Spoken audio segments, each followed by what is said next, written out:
Mesdames, Mesdemoiselles et Messieurs, bonsoir à toutes et à tous, ou bonjour. À la une de l'actualité internationale, la Corée du Nord et la Russie viennent d'énerver encore sérieusement l'Occident. Cet Occident décadent qui veut continuer à contrôler le monde, qui a toujours voulu voir la Russie être opposée sévèrement et sérieusement à la Corée du Nord, cet Occident est provoqué chaque fois par la Russie et la Corée du Nord. Et Vladimir Poutine sait très bien faire son jeu. Oui, le jeu de perte.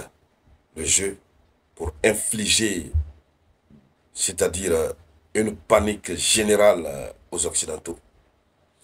Nous sommes le 27 juillet 2025, au moment où je réalise la vidéoconférence. La Russie et la Corée du Nord ont encore posé un grand acte qui renforce extrêmement leurs liens. Un acte que même la communauté internationale ne s'attendait pas. Ils ont toujours pensé que la Russie pouvait être en coopération militaire avec la Corée du Nord, mais jusqu'à décider d'aller à un tel niveau, de mettre ensemble leurs efforts sur le plan commercial et tout, ils ne pouvaient pas imaginer. Alors, l'action qui a été posée ce 27 juillet 2025, c'est donc l'inauguration de la liaison officielle, la liaison aérienne entre les deux capitales. Ça veut dire que des vols Moscou-Pyongyang, Pyongyang-Moscou peuvent désormais commencer à partir du 29 juillet 2025. Dames et messieurs, cette nouvelle fait fâcher l'Occident. C'est donc de cela que nous allons parler dans le cadre de cette vidéoconférence que je vous demande humblement de partager au maximum. Il faut la partager dans tous les groupes possibles, tant que vous pouvez. N'oubliez toujours pas de laisser un avis en commentaire. Allons-y donc dans les profondeurs avec l'information officielle. Selon l'agence de presse russe, l'agence de presse officielle russe, TASS, le premier vol de Pyongyang vers Moscou est prévu le 29 juillet 2025. Le ministère russe des Transports a précisé que ces vols reliant les capitales russes et nord-coréennes seraient effectués une fois par mois pour ce départ. Alors, allons-y encore un peu plus loin dans les détails. L'Occident est très fâché. L'Occident est très fâché. Oui. Et donc, c'est un renforcement de lien entre la Russie et la Corée du Nord. En guise de rappel, l'Occident s'est toujours opposé au rapprochement de Moscou avec Pyongyang, estimant que c'est un rapprochement dangereux parce que la Corée du Nord, le dirigeant nord-coréen qui est considéré par eux comme étant un dictateur, il a le crâne brûlé, il a la tête rasée. Et le dirigeant russe, qui ne parle pas, mais qui est aussi malade dans ses actions, les deux combinés qui se lèvent contre l'Occident, ce n'est pas une bonne chose. Donc ils sont passés par tous les moyens, ça a échoué.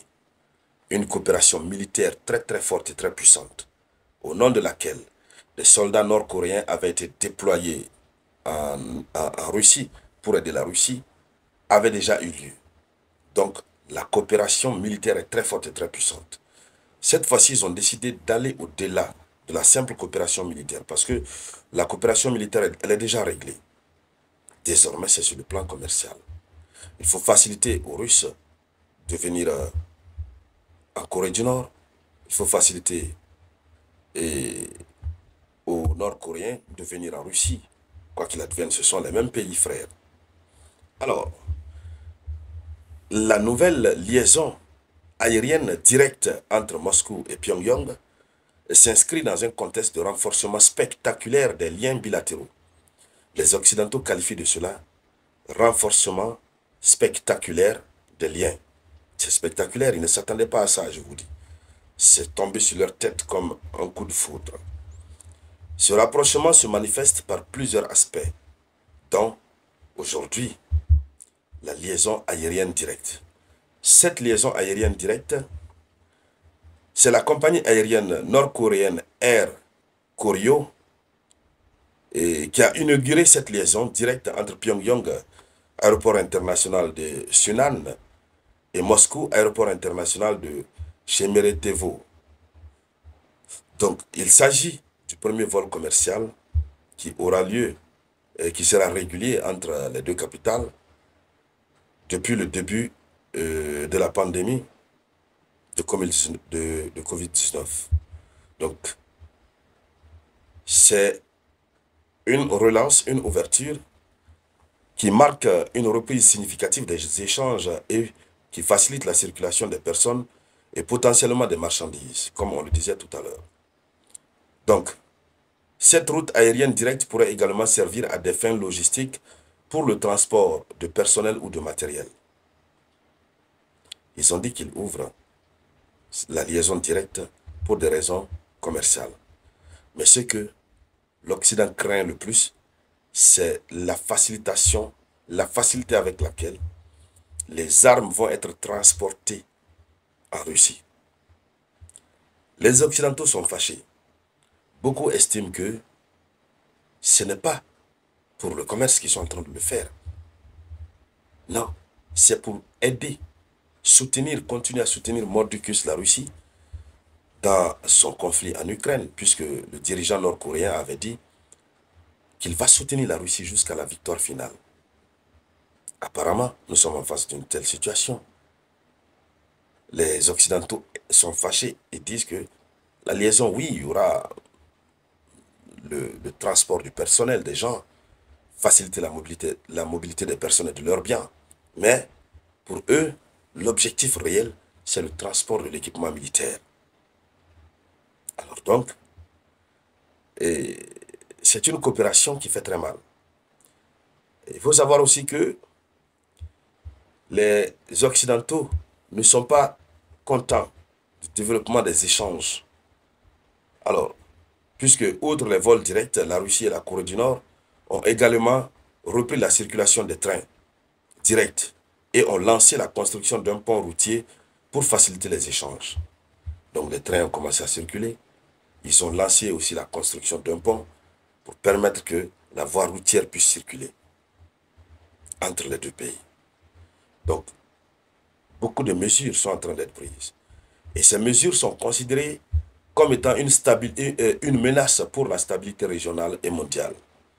Ce rapprochement est vu par les Occidentaux comme une menace pour la stabilité régionale en Asie de l'Est et pour l'équilibre des pouvoirs au niveau mondial. D'autant plus que la Corée du Nord est une puissance nucléaire. Voici ce qui leur fait mal. Et ils continuent. Les Occidentaux estiment que c'est aussi pour procéder à des contournements des sanctions occidentales. Donc l'ouverture de cette liaison aérienne et le renforcement des échanges sont interprétés, sont considérés par l'Occident comme des stratégies de contournement des sanctions internationales imposées à la Russie et à la Corée du Nord. Donc l'Occident cherche à identifier et à fermer les failles dans ces sanctions, notamment en ciblant les pays tiers et les entreprises facilitant les contournements. Donc voici quelques mots que l'Occident a eu à toucher par rapport à cette nouvelle.